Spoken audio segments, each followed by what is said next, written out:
Welcome to DomainCast, and this is our first episode in almost 6 years, and today I'm joined by Zero. Hey guys, what's up? Welcome back to DomainCast. It's been a while, but we're here to set it up back again. So just a quick note for this DomainCast is it's going to be a shorter episode, just trying to get everything set up, try to get the audio better in the next one, but this is what it's going to be like going forward. And for the most part, we're just going to go over some current gaming topics, some topics we find interesting, and just discuss that. And we're going to have more guests on, we're going to have more people joining. But let's get right into it with the Switch 2. And is it actually worth the price? Now we're how many months in right now? It came out in June. We're about 8 months in to the Switch 2's life right now. And I know it's expensive, but do you think it's worth it right now? Well, to me, people have always said that I'm a Nintendo contrarian, and I agree to a degree with that. Personally, to me, I feel like Nintendo, the price for what you're getting is still a little bit too high, in my opinion. I don't necessarily think the value's there yet. Now, in terms of the unique gaming experience that Nintendo's known for, I think that it is worth it if that's what you're seeking, right? Something different than the regular gamepad experience with like a DualShock or an Xbox controller style, right? But to me, I feel like you have a lot more value with PlayStation right now, but maybe not so much Xbox. And I say that because Xbox in itself is going to fully dissolve in, I would say, in the next 6 or 7 years, to be honest, guys. I mean, you have Halo coming to PlayStation. That's essentially the end of the console wars right there for Xbox. It's like, come on. Not saying it's a bad thing. I do want to play Halo on PlayStation 5, don't get me wrong. But for the Nintendo Switch as a value proposition, I don't see it personally. Some of the first-party games are good, but even then, I feel like Nintendo's slightly trying to slip with their first-party titles as well, which is what they've been known for the entirety of their history, right? Really solid first-party titles. And when you start to lose that, all you have is the gimmick, so to say, for that console generation. Now, I don't think Nintendo's in dire straits or anything, but I do believe that you're starting to see some of the cracks form around the company due to the fact with a lot of the OGs are retiring or nearing retirement age. And to be honest, you're pushing 70, do you really want to be working at that point? You want to retire and just live the good life. So to me, not necessarily worth it right now. And that's funny coming from a guy that has a Nintendo Switch 2. Right? My fanboyism there. I grew up with Nintendo consoles. I grew up with GameCube, Wii U, and that's where Nintendo lost me, was with the Wii U. But with that being said, Metal Gear Solid Master Collection Volume 2 has been announced for Nintendo Switch 2. Metal Gear is always a hell of a game to add to whatever platform, so maybe that adds a little bit to the value proposition. Domain, what are your thoughts on the Switch 2 value proposition that we got going on here? Yeah, I think the Switch 2 is a good system. I think it's a lot different than buying a PlayStation 5. Obviously, you're buying it because you want to be able to go on the go. And unlike the original Switch, where that was the only console where you could do that and get console quality games, like you have the 3DS, you have the PS Vita, I guess at that point. But now there's just so much competition. There's more powerful handhelds. And while the Switch 2, compared to those, is actually a decent price, it's not necessarily as powerful. And let's be honest, if you're buying a Switch 2, you're most likely buying it for Nintendo games. And you're right, their games have just not hit the same so far. Like if you look at the first year of the Switch, we got Breath of the Wild, we got Mario Odyssey, we got Splatoon 2, we got Xenoblade 2. There's just not the same heavy hitters that there was with the original Switch. And we've had good games. I think Donkey Kong Bonanza is a great game. I think that Metroid Prime 4 is actually a solid game, even though a lot of people hate it. I think there's been decent games here and there, but especially with the Direct the other day, they didn't have a general Direct. We just had a partner Direct. There's not that much to look forward to for big Nintendo games. We just have a bunch of side games like Mario Tennis Sphere, which just came out. Splatoon Raiders, whenever that's coming out, Tomodachi Life, these are games that are going to be fun, but they're not system sellers. Right. So I think Nintendo just desperately needs a Direct soon, and we saw it today with the PlayStation State of Play, with how many announcements they had in that. Nintendo hasn't had a Direct like that in a long time. I don't know what announcements you're looking forward to, but I think like you said, the Metal Gear Solid, the new collection, the reason I think that's big is because these are not games that you could play easily. You had to have a PS3 or a PSP for Peace Walker, and these are very good games that have just been locked on old hardware. Like they're not even on PC. So that's something that I'm looking forward to. I think there was some cool announcements as well. Like there was the God of War trilogy. When I first saw that, I thought it was just gonna be like a remaster of the PS4 trilogy, which like was a remaster of the PS3 and I think PS2 games. But the fact that it's gonna be a bold remake is huge. And there were a bunch of other. There was a new Control game announced. There was a John Wick game announced. Like there's a lot of cool announcements here. There was your standard super JRPG games that just don't have as much appeal in the West. But those are games that seem to like fill up Nintendo Directs, but it didn't seem that way in this. What do you think? Well, I want to touch base on the God of War remake trilogy that's coming out.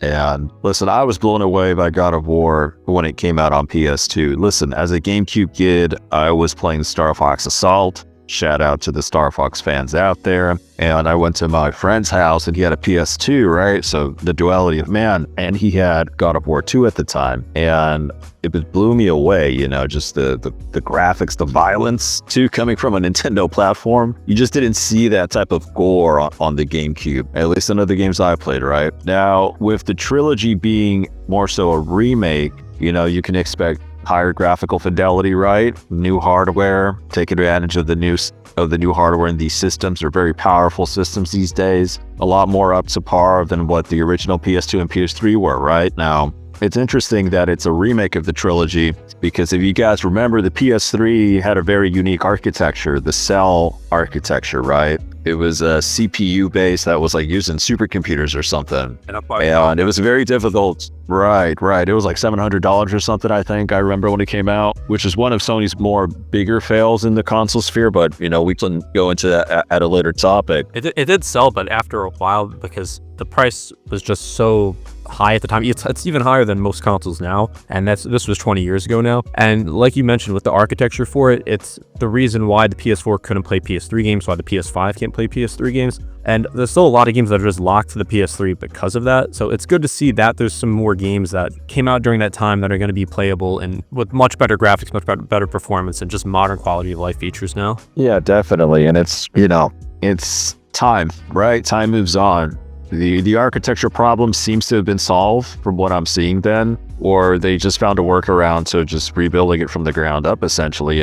These guys at Sony Santa Monica, if they're the ones in charge of the remake, I'm going to assume that they are. I might need to double check that information, but I believe they are. Considering they are with Sony, and it almost makes me curious to see if there's something they figured out about PS3 to PS5, getting that architecture to play well. Well, since it's a remake, I don't think it has anything to do with the architecture, since I assume they're just building the game from the ground up. But with Metal Gear, I got a better example of I'm curious how they're getting it to work on PS or other systems. See, that's where I was heading. With MGS4, one of the most like amazing Metal Gear Solid entries out there, right before Metal Gear Solid 3. I think MGS3 is the best entry. MGS4, we haven't seen it outside of the PS3, right? Not to my knowledge. And that's due to the fact that the cell architecture was so like intertwined with the development of that game, right? Yeah, and I don't know how much work they need to actually put into it to make it playable on other systems, but it wouldn't be as easy as another port, like porting a PS4 game to PS5, for example. Even though you could play PS4, PS5 if they wanted to make a remastered version, for example. Right, and I think with these new collections coming in from the MGS fans, it's going to be a hell of a value, because any MGS game, you're getting so much content, so much story. It's a great value. And even Metal Gear Solid 3 Delta, or whatever it's called, it's on sale right now, but I picked it up for like $30, and it's not an old game. I'm pretty sure it came out in 2025 or maybe late 2024, and it's already basically more than half the price, or less than half the price, and you just don't see that much from AAA developers, especially who make great games. Like Metal Gear Solid 3 is a great game, so I'm surprised to see it. So I don't know if sales weren't what they wanted. I have no idea, but that's cool to see. But I think we touched a lot on Metal Gear, but there's a lot of other games that I found interesting. There's a new Castlevania, and admittedly, I'm not the biggest fan of the series, but I think that just shows how big the Metroidvania genre is right now, where that's one of the games I'm seeing get the most hype. There was a couple new things. There was Kena Scars of Kazmor, and I couldn't tell you much about that. That's one of those games that I don't even know if it was announced beforehand, if it's a new game, but it didn't look super interesting to me. The next game I was probably interested the most in was the John Wick game. So I'm not a big fan of the movies or anything, but I've always thought there was a lot of potential for a video game just because of the type of movie. There was just a ton of action. Like, I'm surprised there hasn't been a real attempt at like a full AAA game yet with this. Yeah, I feel like with the John Wick series, right? Very great movies. Love Keanu Reeves. Although, I do think he's typecasted himself into one certain genre at this point in his career. Not saying that's a bad thing, because I mean, those John Wick movies do really well. I feel like if you're looking for inspiration as to what a John Wick game should play, don't look to Hitman, because Hitman and John Wick, I think, don't mix well, just due to the nature of the gameplay styles, right? Yeah, with him being John Wick is like action. Exactly, yeah. Agent 47 is more of a stealth-based guy. What I will say is look to the older James Bond games, like Quantum of Solace or Everything or Nothing. I think some of those older third-person shooter Bond games had that great mixture of like spy, assassin, action element that could be replicated in a John Wick game. And speaking of Bond, they have that new Bond game coming out as well. Nice. So maybe they could, maybe they can draw inspiration from 007. Well, the new game, I actually did want to touch on that next. It's something that looks very interesting. So I've never really been big into the James Bond games. I know that some of them have been hit or miss. Everyone talks about GoldenEye 007, and I've played it before, but it's pretty well before my time. Like, this Nintendo 64 game, I really started around the Wii, so a little less than a decade, I guess, before I really started getting into gaming. And since then, there hasn't really... Yeah. There was like the 360 games, I think. There was a 360 James Bond game. I don't know how good it was. But this one is going to be much more of a cinematic game. Like, it's at least that's the way it seems. And I always like more linear story games like this.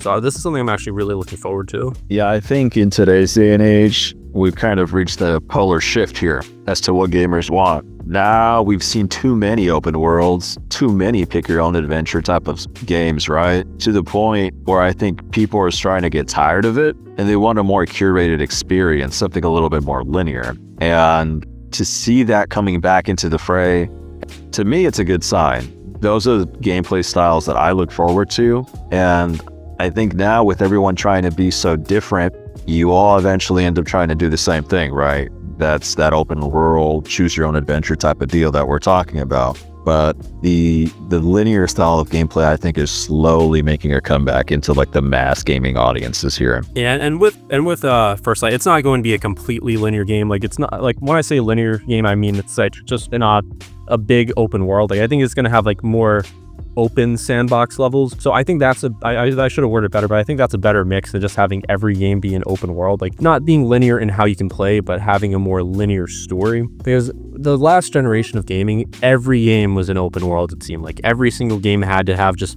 a like RPG mechanics, like big open world. And I miss when more games were a more linear style. Like, even games that aren't fully linear, like take Resident Evil games, you're still going back to different areas. It's still a story game in the sense that, like, you're going to unlock new areas. It's not just a big open world. You just go across the entire place. Like, you unlock new areas. You may have a central hub.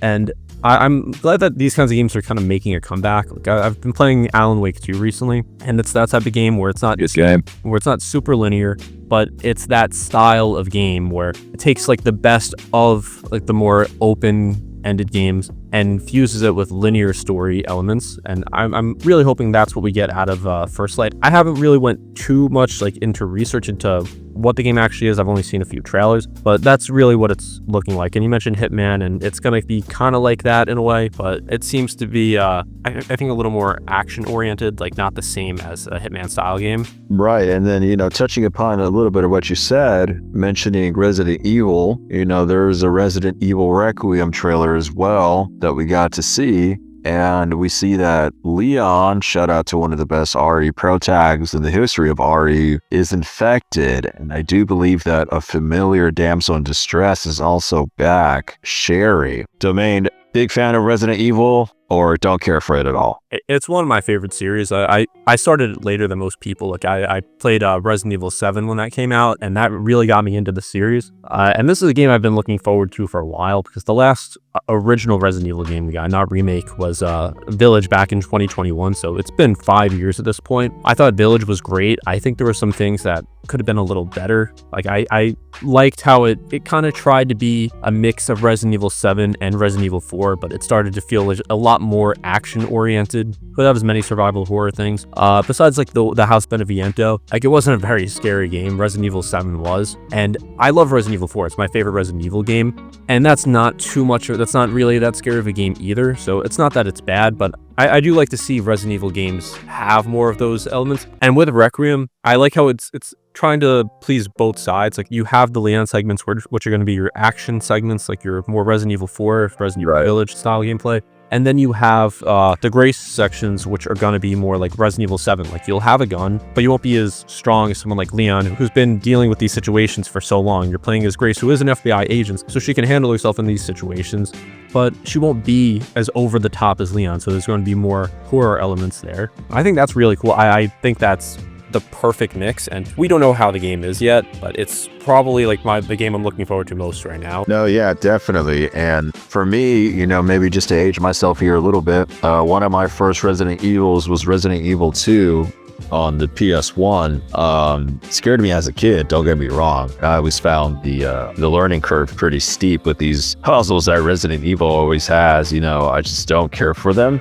I think they're way too elaborate at times, especially in the older games. But in the newer game, it's definitely a lot easier. Like there's some that are ridiculously easy now. Right. And touching upon RE4, I think it's a great game that set the basis for what modern day RE is. I compare Resident Evil 4 to Call of Duty 4 Modern Warfare. Both of those games set the standard for their genres when they came out and for their franchises. Call of Duty was not the same after Modern Warfare because it just tried to replicate that great success that they had with COD 4, and it was a great success, right? You got MW2 out of that, MW3 to a lesser extent. I think that's when people started to get a little wary of it. In RE4, that over-the-shoulder third-person shooter style with Leon, that practically carried all the way up to like modern day, essentially, right? It's a very, very integral piece of Resident Evil lore and history. And then we got 5, which tried to copy that pretty much exactly. Like they just went over the wild with action more, and then it took until 7, which was Resident Evil 7 came out in 2017, so like 13 years after Resident Evil 4, where they finally reset and tried to make it more survival horror.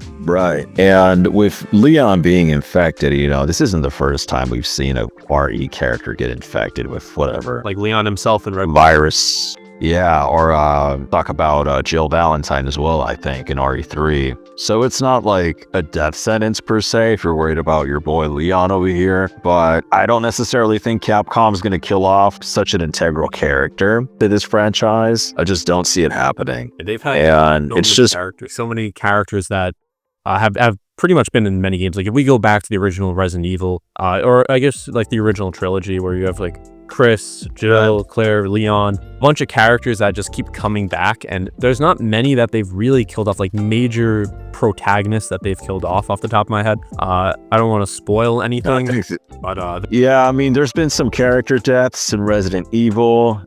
Some of them may or may not be big time players in the first and second games. I can't say more than that. You haven't played through RE games. What do you do? And go get off your butt and buy them. But besides the point, I think RE9 is going to be a great entry regardless. I think all of these Resident Evil entries are great. Maybe 6, a little bit too actiony maybe. But 5, I always got a kick out of it because Chris Redfield was on Anavar, Trembolone, D-Ball. I don't know how much gear he was taking for that game, but the dude was massive. But and it was just I'm always happy to see another Resident Evil. Yeah, it was like so far out there too, Like I like when I like both styles where they try to take it a little more seriously. It's always going to be a little campy. Like there's no Resident Evil game that's completely 100% serious. But I like both sides. Like where you have Resident Evil 4 with just like Leon's dialogue, like when he's like, "No thanks, bro," or "Where's everyone going, bingo." Like I just love moments like that. I hope they bring that back in Resident Evil 9. But I also think they've been going like a more serious direction. Like if you look at the Resident Evil 4 remake, it's a lot more serious than the original. And I feel like it lost some of its personality with that. Like Leon just isn't exactly the same, but I think there's a way to keep it a little more grounded while still having like a lot of that Resident Evil charm. And I trust that Capcom can do that with this game. Yeah, I feel like we're in good hands. I don't necessarily think they're going to fumble here. Playing the devil's advocate, I would say they're going into that more serious route because he's older, he's more worn down, Ada Wong probably like broke his heart for the 50th time. That gets to a guy, But I think we're in good hands. I think Capcom knows what they're doing with Resident Evil.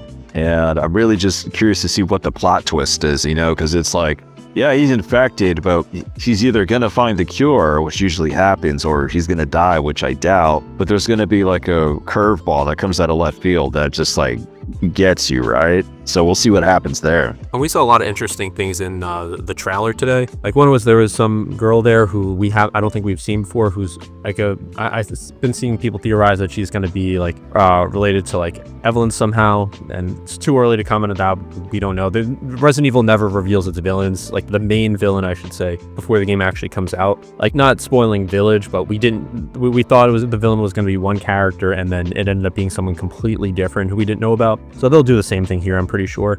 And also we got to see Raccoon City, the police department, and I think we all kind of expected that would be here. Like I think we've seen that it's going to be in the game, but we actually got to see the inside of it a little more, and it's completely dilapidated. So I'm really interested to see some of the game's locations in the original, like what they look like now being completely destroyed. Yeah, I think I think we're really lucky to be in an era where we can revisit some of these really famous locations from earlier games, right? Because there's almost like a sentimental historic value to it, seeing these locales that were such integral parts of the originals. And the RPD police center, I think, is going to be a really good place to explore, just to see, hey, is this dead body still there after all these years? Is there anything that we overlooked? Is there more to it than we originally thought? Maybe an Easter egg here and there, right? We don't know if the gun shop might be another locale. I don't think it is, to my knowledge, as of right now. In RE2, spoilers, you end up going to like this gun shop and you think you're safe, but then surprise, you're not. Bunch of zombies coming through the window and kill the gun shop guy. So maybe that'll be another locale. Just a very, very well recognized one in the lore, I would say. But I digress. I think whatever we get is going to be worth playing, definitely. And this is one of the few games I'll actually spend the $70 for. Like, I don't like to spend $70 on a game simply because almost all of them are going to drop in price like within a few months, except Nintendo games. They're the only ones that really retain most of their value for a while. Like Resident Evil games, like some of them are $10. I saw Village on sale for like $10, and that's a 5-year-old game on current gen systems. So it's actually crazy how they go down in price. But that's a game that I'm willing to pay that premium to experience. And taking us back to Mario Tennis Fever, I forgot if I mentioned it before. Like that's a game that just came out today. It's $70, and I feel like that's just a little ridiculous, charging $70 for that. Like you're saying, that's the same price as I guess any other new Switch 2 game that Nintendo makes. And I just don't see it. Like, no, like I understand. Yeah, like me.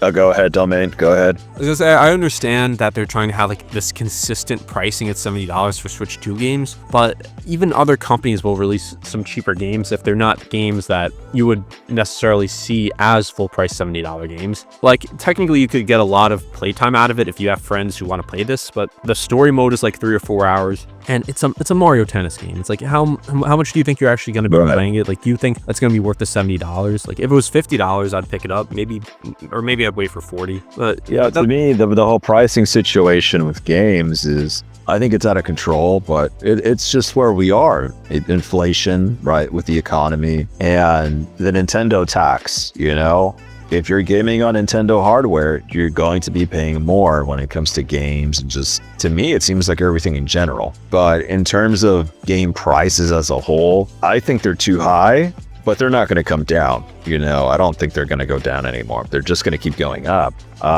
With that being said, isn't there a rumor that GTA 6 is going to be $100 or something of that sort? I've seen that. I don't know if it's necessarily true, but it would set a bad precedent just because other companies would think that they can sell games at the same price, and they just wouldn't be able to. So I think I would hope these companies are smarter than we're giving them credit for, because let's say GTA 6 costs $100, it's still selling a ridiculous amount. It's maybe the most hyped video game of all time. It's been 13 years since GTA 5. It's arguably the most popular, or one of the most popular series there is in gaming, and it's going to be one of the biggest video games ever. But now if we take something like I don't know, what's a current $70 game?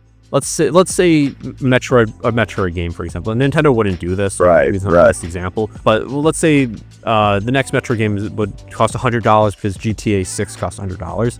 That would tank sales for it, because it's just not a series that's big enough to get enough support. It would immediately just go down in price, and that's not a good example, like I said. But I know there was controversy around like Borderlands 4. I forgot if it cost $80. Like, it's a popular series, but people don't want to pay $100 for a game right now. And if it's a game that someone wants, but they don't really want, like the GTA 6, it's just not going to sell. Like, GTA 6 is going to have enough hype where if they charge $100, it's still selling. Most games and most companies are just not getting away with this. So even if it does cost it, I hope it doesn't disrupt things too much. But I also don't think it's going to be $100. I could be wrong. I could see it being $80, which, I mean, if it's that, it's whatever. Like, there's $80 games now, even though I think most games aren't worth that. And I think that's all the topics I wanted to cover today, unless you have anything else you want to bring up. No, I think we hit it pretty much where we needed to go with the topics today, Domain. I just hope everyone has a good rest of their day and, keep on being awesome. And if you made it to the end of the video, I know it's probably not many of you since this is a long video. Podcast style videos usually don't have the greatest retention. But we're going to improve like the next video. It's going to have better audio. Like, this is just kind of like we're testing the series. It's been 6 years since we had one of these. We're going to try to have some more guests on, some other people who will be regulars on. But this was kind of just to see what you guys think. Like, let me know in the comments. Like, what did you think of this? Do you think there's things we can improve upon that I didn't already mention, like the audio? Is this something you could see yourself watching once a week? I don't know how long we're going to be doing these episodes for, because if they're just not getting views, then we'll probably scale it back a little bit. But I just wanted to try bring this back and try to get some more thoughts on this. So thank you all for watching. If you're here, be sure to subscribe if you haven't. Thank you to Zero for joining me today, and we'll see you next time.